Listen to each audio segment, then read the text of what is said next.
प्रश्न त थिएन, अब बनाइयो।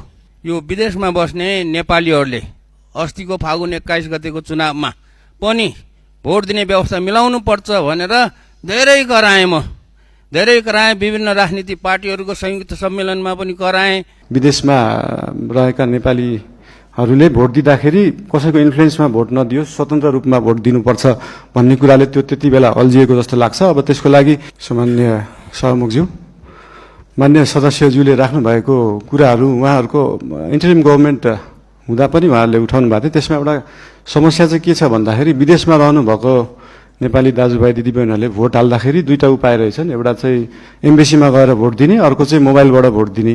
मोबाइलबाट भोट दिँदाखेरि चाहिँ अलिकति इन्फ्लुएन्स हुन सक्ने, किन भन्दाखेरि विदेशमा रहेका नेपालीहरूले भोट दिँदाखेरि कसैको इन्फ्लुएन्समा भोट नदियोस्, स्वतन्त्र रूपमा भोट दिनुपर्छ भन्ने कुराले त्यो त्यति बेला अल्झिएको जस्तो लाग्छ। अब त्यसको लागि एम्बेसीमा गएर भोट दिने कि त्यो प्रविधि मैत्री बनाउने भन्ने कुरा हो।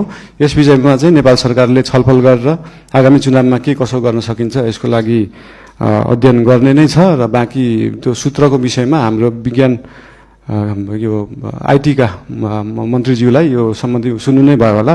उहाँलाई चाहिँ यो सम्बन्धी तुरुन्त व्यवस्थापन गर्न निर्देशन पनि दिन चाहन्छु। हस्, धन्यवाद।